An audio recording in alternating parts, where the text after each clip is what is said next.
Okay, so this is the introduction to Advanced Module A, Elizabeth Barrett Browning's sonnets in comparison with Scott Fitzgerald's The Great Gatsby. So just to start with, to go over what the rubric is asking you to do for this particular module, it's a comparative study of text and context, okay? So the actual rubric outline is, in this elective, students... let's just go to the top. Okay, so you've got comparative study of text and context. This module requires students to compare texts in order to explore them in relation to their context. It develops students' understanding the effects of context and questions of value. Okay, so that's obviously where we're going to be looking at both of the texts from. Your elective is Elective 2, Intertextual Perspectives.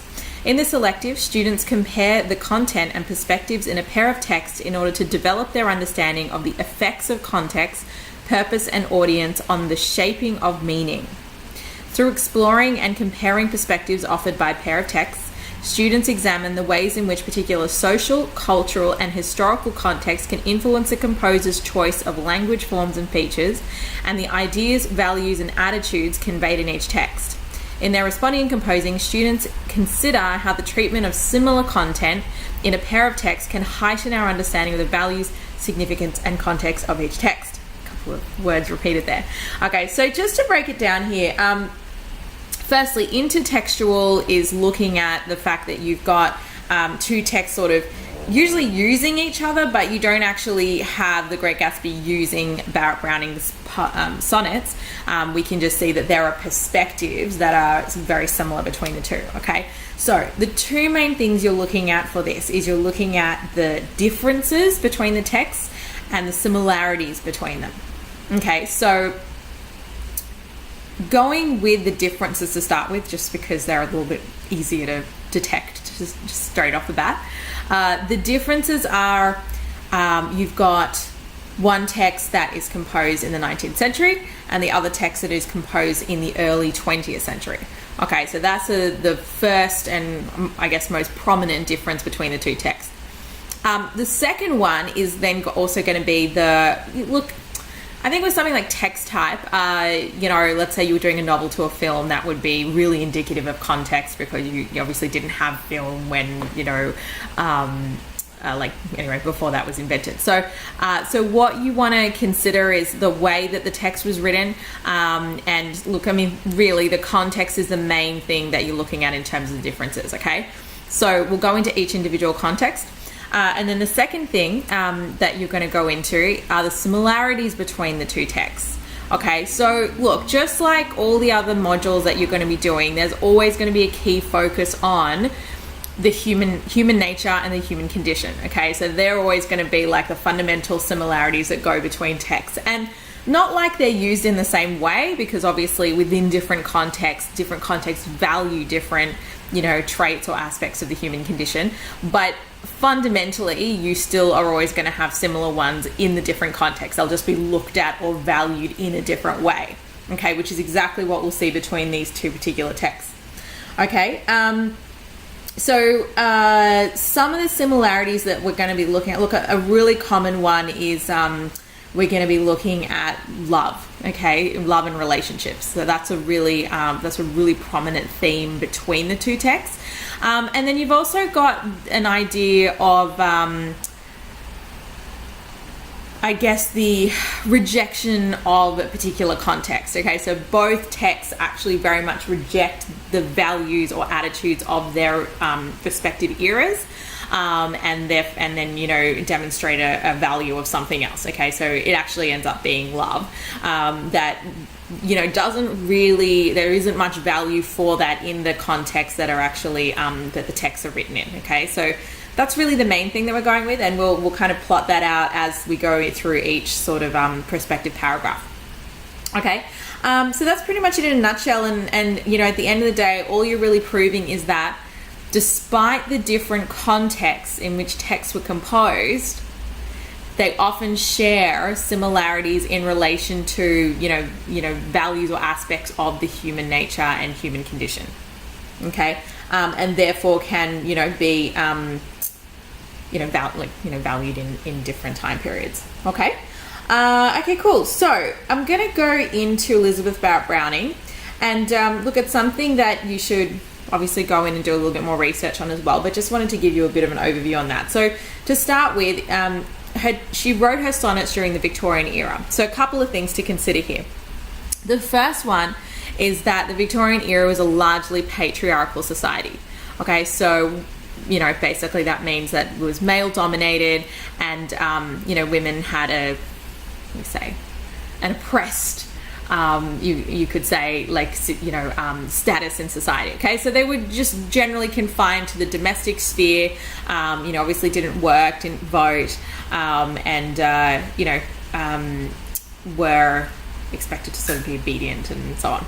Okay, so that's the first thing. The second thing, if you look at the personal context of Elizabeth Barrett Browning, particularly, she had a very very oppressive life in terms of how her father was. He was especially domineering, and he didn't even want his children to actually he didn't even want her to marry. So she was very much isolated and let's say cooped up in her room, so to speak. Okay, so there's a lot of emotional I don't say scarring because that's a little bit dramatic, but she's not exactly someone that's been exposed to like close human relationships or expositions of love. So the fact that she starts writing love sonnets is pretty big deal. Okay, and also not something that was really discussed in that era. So another thing to look at in that particular era is that relationships were absolutely not based on things like love or emotion or anything like that. It was very much about social status. For women it was about security, and so there wasn't very much value for actual emotional love there. Okay, so given that a lot of her sonnets do reflect a deep and profound love, that's very much against the values of her period. Okay. But look, I wouldn't recommend talking about love too much at the beginning. In the first paragraph, what I'd like you to focus on is just the oppression that she faces. Okay, and that's something that she does illustrate in her sonnets, and you could even touch on the fear and the resistance she initially has towards Robert Browning, who she eventually falls in love with and elopes with and so on. So when he first starts giving her attentions and so on, given the fact that she's been not only isolated but is living in a context where such a thing is not really valued or what's the word, acceptable, it's kind of a shock for her. It doesn't come very naturally or easily. Okay, so that's where you want to start, and then basically, of course, you'll use the sonnets to actually prove that. Okay, so just going into sonnet 1 with that. So she says, I saw how Theocritus had sung of the sweet years and the dear and wished for years.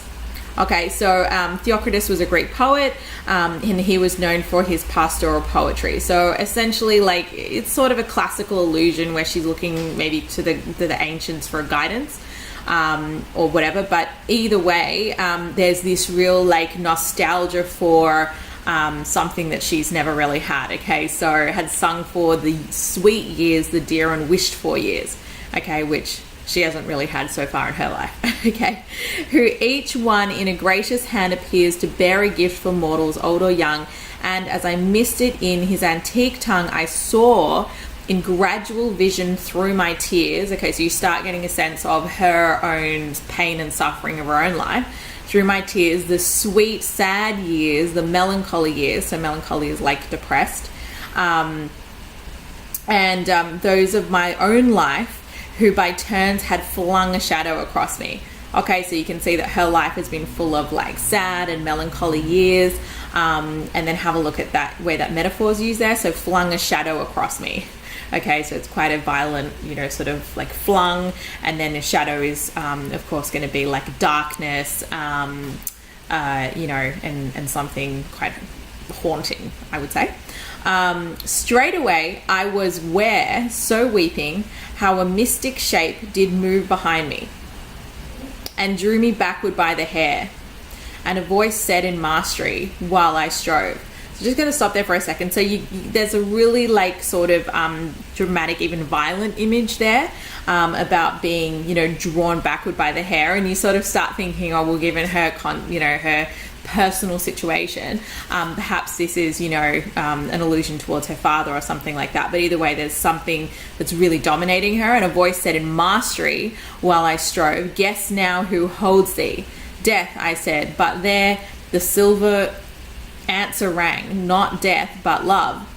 So it's sort of an unexpected turn in the sonnet, where rather than it actually being something violent or a frightening, well, I think she's still frightened of it, but something, I guess, dangerous, like death, or, you know, an actual, you know, something, you know, violently like overpowering her, drew me backward by the hair.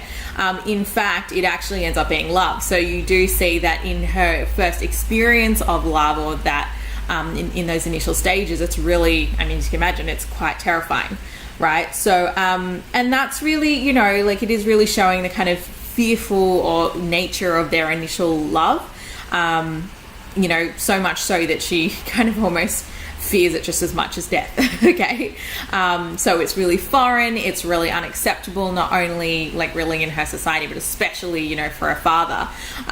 So there's this you know, there's this really prominent fear that you start seeing come out in that sonnet. Okay, all of which is a reflection of the social context in which she lives, as well as her personal context of her own family. Okay, cool. There was another sonnet I wanted to just point out as well, with this bit.